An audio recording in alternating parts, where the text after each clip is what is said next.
I will never forget the most terrifying night of my life. My innocent son was sick, and in the chaos of caring for him, I got delayed in making dinner. That small delay was enough to send my husband into a fit of rage. His voice thundered through the house as he yelled, "Why is dinner late?" Before I could explain, he did something unthinkable. He shoved me down the stairs, right in front of our child. Pain exploded through my body as I crashed onto the floor, my vision fading into darkness. When I finally opened my eyes, I was in a hospital bed, struggling to make sense of what had happened. But just when I thought the worst was over, he came back. And what he did next was even more horrifying than before. Hello everyone, my name is Lena Foster, and I am 32 years old. If you had asked me a few years ago what love meant, I would have told you it was everything.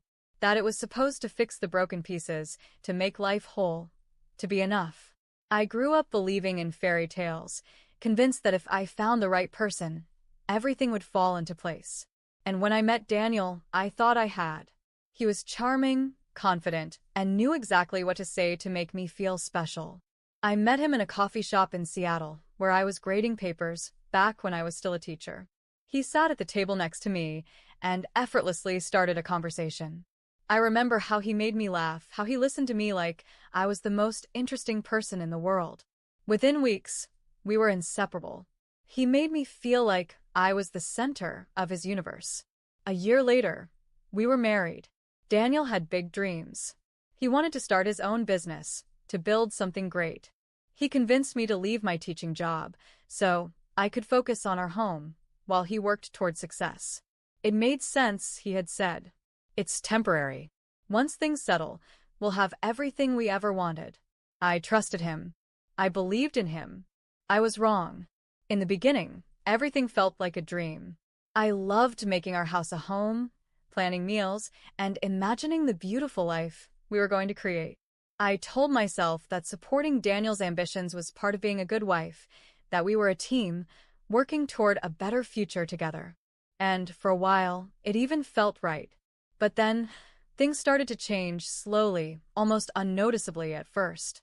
Little comments that made me second-guess myself. You didn't clean properly today. What do you even do all day? They weren't outright cruel. Not yet, but they planted tiny seeds of doubt in my mind. Was I really doing enough? Could I do better? So I worked harder. I kept the house spotless. I made sure dinner was ready the moment he walked in. I avoided anything that might upset him. I told myself that if I just tried harder, everything would be okay. Then our son, Ethan, was born, and for a little while, things got better. Holding him in my arms, I felt a kind of love I had never known before. He became my entire world. I poured all my energy into being the best mother I could be. Daniel seemed happy too, at least in the beginning. But happiness with him was always temporary. The stress of his business failures began to weigh on him. And suddenly I became his punching bag, not physically, not yet, but emotionally, mentally. His words cut deeper than any wound ever could. You're lucky I put up with you. If it weren't for me, you'd have nothing. You're a terrible wife. Useless. At first, I tried to defend myself. I told him how much I did, how hard I worked to keep things running smoothly, how I barely even had time to rest.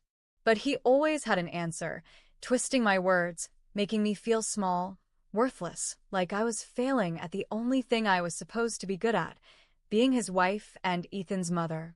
And then he started snapping at Ethan too.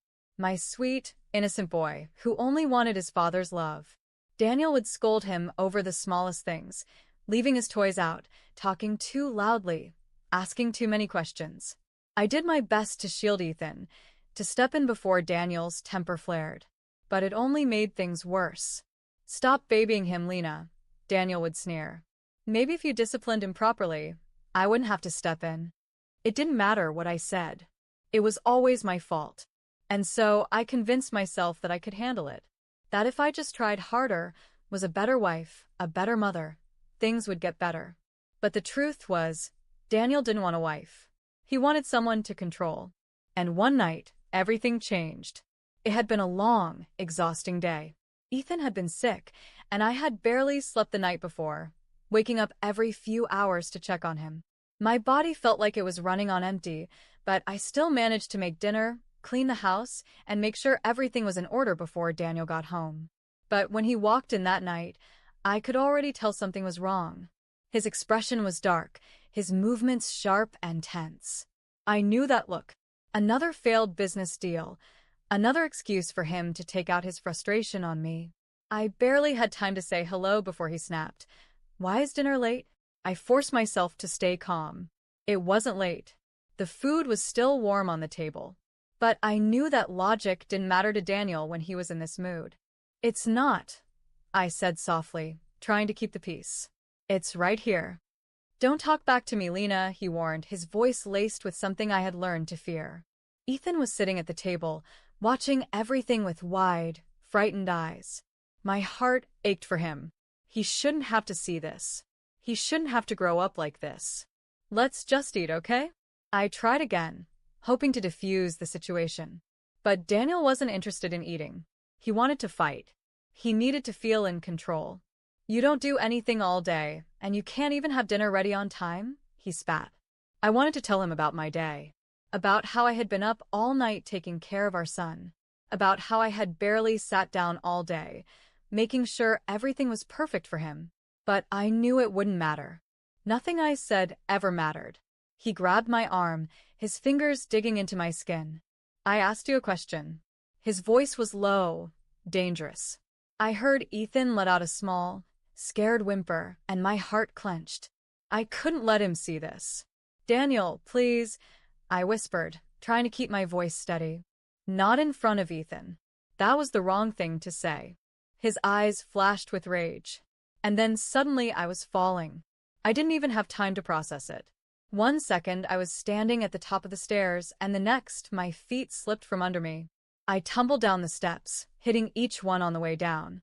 I don't remember the moment I hit the ground. Only the sharp, searing pain that shot through my body. The sound of Ethan screaming. And then, darkness. When I woke up, everything hurt. A dull, throbbing pain pulsed through my head, and my left arm burned like it was on fire. The bright hospital lights stung my eyes, making it hard to focus. For a moment, I didn't even know where I was. Then, I heard a voice, my mother's voice. "Lena, sweetheart, I'm here." She was sitting beside my hospital bed, her hands wrapped around mine. Her eyes were red and swollen, like she had been crying. Memories of the fall rushed back all at once. The stairs. Ethan screaming. The pain. Daniel. I swallowed hard, my throat dry. "Where's Ethan?" "He's safe," my mother assured me quickly. "He's with your father. He's scared, but he's okay." I exhaled shakily. That was all that mattered. Ethan was safe. But before I could process anything else, a familiar voice sent a chill down my spine. "Are you done with this drama now?" My whole body went rigid. Daniel.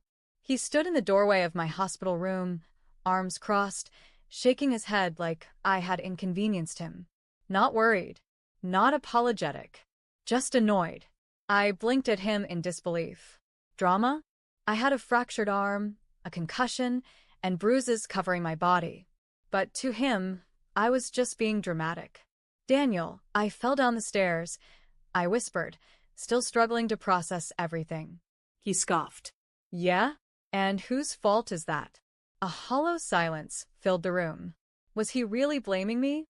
I turned to my mother, expecting her to be just as shocked, but her face was set in stone. She had always been patient with Daniel, always urging me to work things out for the sake of my marriage. But not anymore. This time, she saw him for what he really was. I turned back to Daniel. "I can't just leave. I have a fractured arm and a head injury." He let out a bitter laugh, shaking his head. "This is ridiculous, Lena. Do you have any idea how much this hospital stay is costing me? I don't have money to waste on your carelessness." Tears burned behind my eyes. I had spent years making myself small, walking on eggshells to avoid setting him off. But this was cruel. I clenched my jaw. "I'm not leaving." Daniel's face darkened instantly. He stepped forward, gripping my uninjured arm painfully tight. "You don't get to decide that." I sucked in a sharp breath. He was going to drag me out of the hospital if he had to. But this time, he didn't get the chance. A voice cut through the tension like a knife. Let her go. Daniel and I both turned to see a nurse standing in the doorway, pale but firm. And beside her stood 2 security guards and a police officer. For the first time, Daniel looked nervous. Daniel's grip loosened for just a second, but he didn't let go completely. Instead, he turned to the police officer, forcing a fake, charming smile, the same one he used when he wanted to manipulate people. "Officer, this is just a misunderstanding. She's my wife." The officer didn't budge. His expression was unreadable, but his tone was firm. "I don't care who you are. You need to step away from her. Now." For a moment, Daniel didn't move. His jaw clenched, and I could see the wheels turning in his head. He was debating whether to obey or push back, whether he could still control the situation. But this time, he wasn't the one in control. The nurse stepped forward, voice trembling but steady. "I saw what you did. You grabbed her, and she's already injured. We won't let you hurt her again." My heart pounded. They saw him. They knew. Daniel let go of my arm slowly, but I could see the rage burning behind his eyes. He knew he had lost this round, but he wasn't going to go down quietly. "This is insane," he muttered. "She's my wife. I have every right to take her home." The officer didn't even blink. "No, you don't. Not when there's clear evidence of assault." Before Daniel could react, the officer nodded to the security guards. In an instant, they grabbed Daniel's arms and forced him against the wall. "What the hell do you think you're doing?" he barked, struggling against their grip.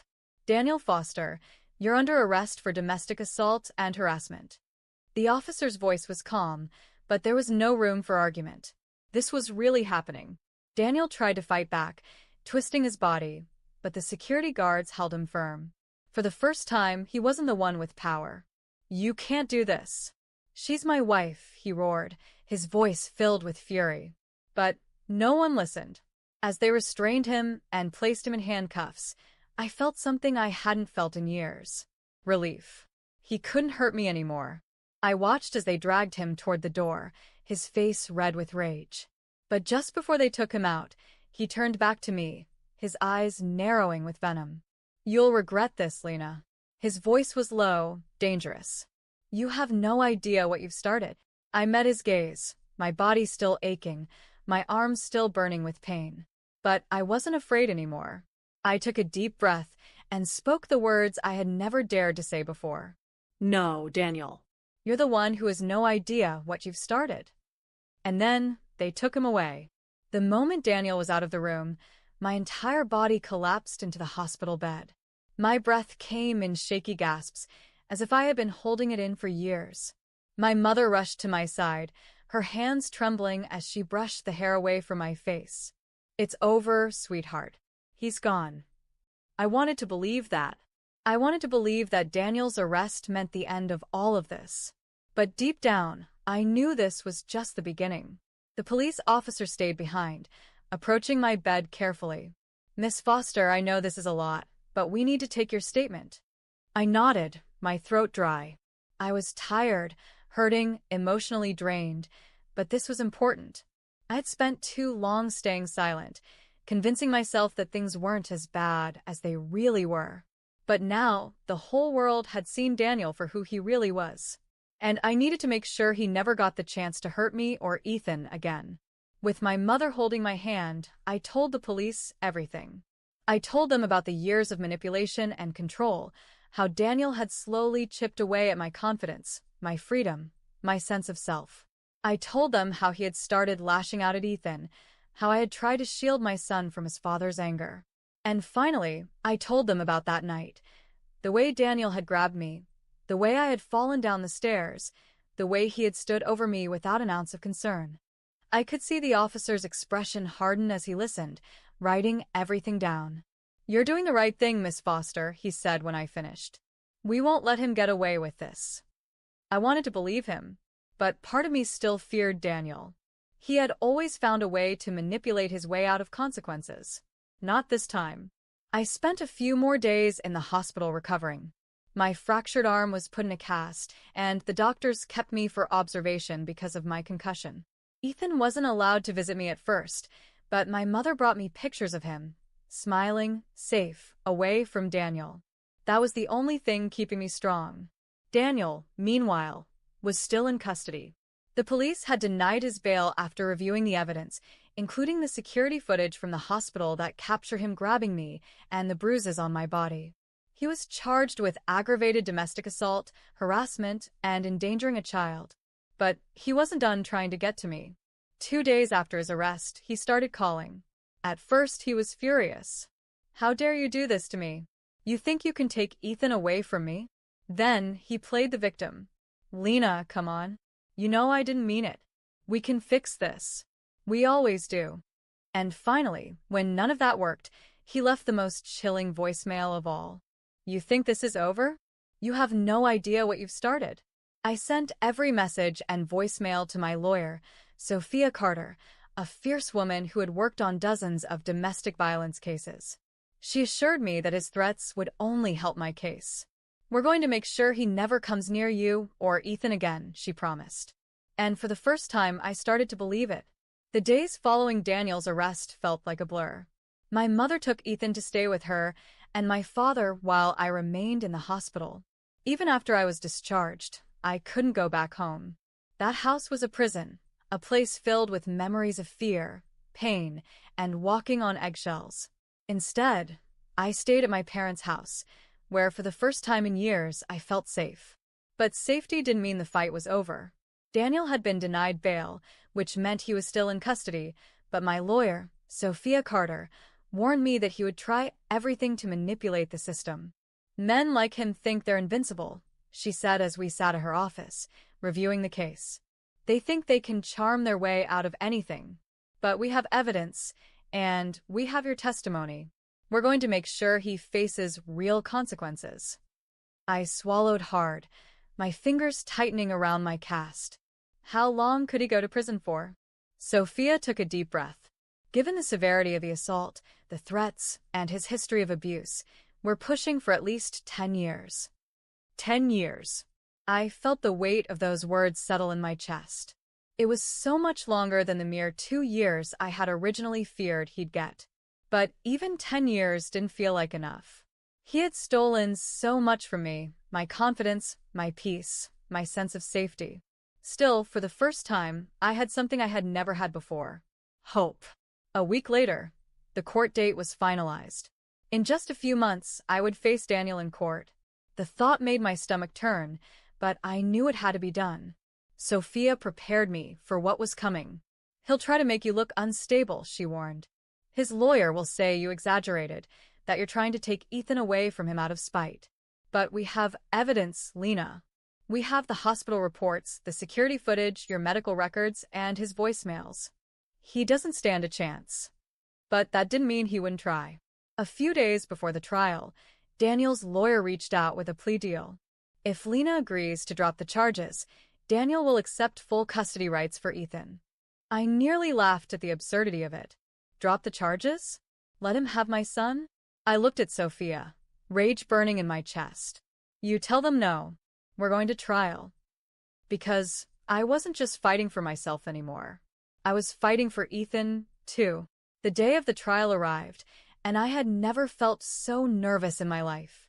My hands trembled as I walked into the courthouse, but I wasn't alone. My mother held my arm tightly, her presence grounding me. Sophia walked beside me, radiating confidence. I wasn't just here as a victim. I was here as a fighter. When I entered the courtroom, my stomach tightened at the sight of Daniel. He was sitting at the defense table in his perfectly pressed suit, looking calm, as if this was just another business deal. He even had the nerve to smirk when he saw me, as if none of this mattered. But I knew better. He was afraid. His smirk wasn't confidence, it was an act. He was trying to make me doubt myself. Trying to make me feel small again. Not this time. The trial began, and the prosecutor laid out every piece of evidence against Daniel. The hospital reports detailing my injuries, a fractured arm, a concussion, deep bruising. The security footage from the hospital capturing the moment he grabbed my arm aggressively. The recorded voicemails where he threatened me, insulted me, and tried to manipulate me. I watched Daniel's expression shift ever so slightly with each piece of evidence. The calm, arrogant mask he had put on was beginning to crack. Then the nurse from the hospital testified. I saw him grab her. She was already injured, and he still hurt her again. Next, the police officer who arrested Daniel took the stand. When we arrived, Mr. Foster was aggressive and resisted cooperation. Based on the evidence and witness accounts, we determined he was a threat to the victim. Every word they spoke was a nail in the coffin of Daniel's defense. But his lawyer still tried to twist the story. My client was merely frustrated, his lawyer argued. He never meant to harm his wife. This entire case is exaggerated. Mrs. Foster simply lost her balance on the stairs, and now she's trying to use this to take away his son. I clenched my fists. Lost my balance? He was still trying to make it seem like I was the problem. And that was when it was my turn to take the stand. I took a deep breath as I walked to the witness stand. My hands were shaking, but I gripped the sides of my chair and steadied myself. This was it. This was my moment to finally tell my story, not just for me, but for Ethan, for every time I had been silenced, for every excuse I had made for Daniel. I looked directly at the judge, keeping my voice strong.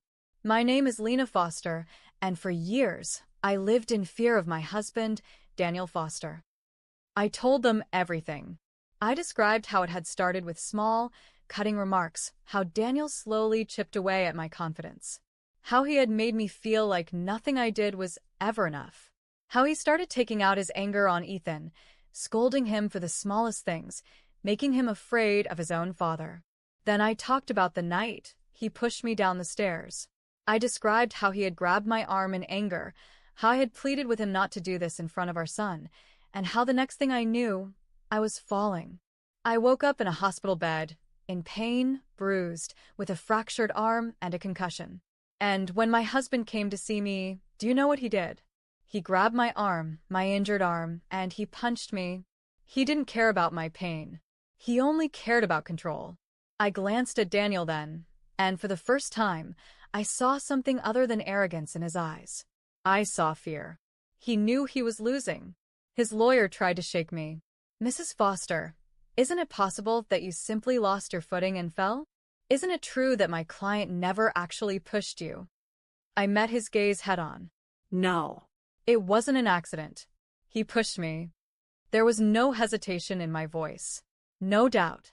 And for the first time in a long time, I felt like I was taking back my power. The courtroom was silent as we waited for the judge to deliver the final decision. I sat next to Sophia, my hands clenched together so tightly that my knuckles turned white.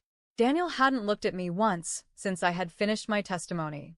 Maybe for the first time, he realized he had lost control over me. That no amount of manipulation could save him now. The judge cleared his throat, and the entire room held its breath.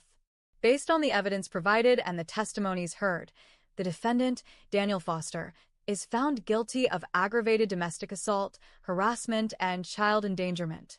He is hereby sentenced to 15 years in prison.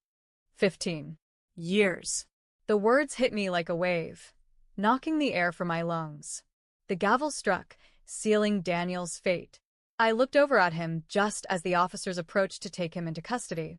His face was drained of color, his jaw clenched tight. And then, just as they grabbed his arms, he finally turned to look at me. "You'll regret this, Lena," he hissed, his voice low with fury. I didn't flinch. I didn't cower. I simply stared back at him, my voice steady. No, Daniel. I won't. As they led him away, I let out a breath I hadn't even realized I was holding. It was over. The moment Daniel was led out of the courtroom in handcuffs, I felt something I hadn't felt in years. Relief. Tears welled in my mother's eyes as she pulled me into a tight embrace.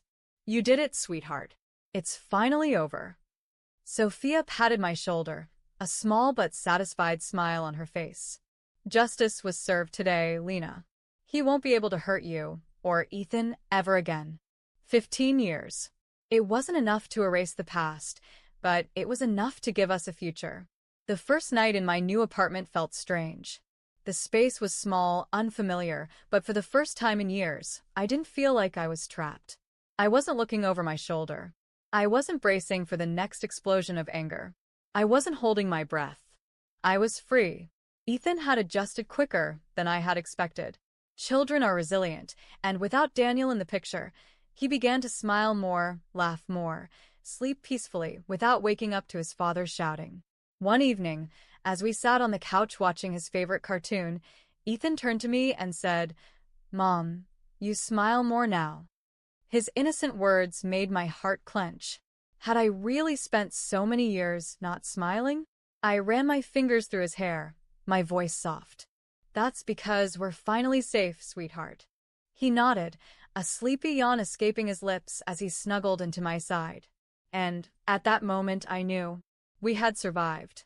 At first, I wrote just for myself, a way to process everything I had been through. But one night, on impulse, I decided to share my story online. I didn't expect much.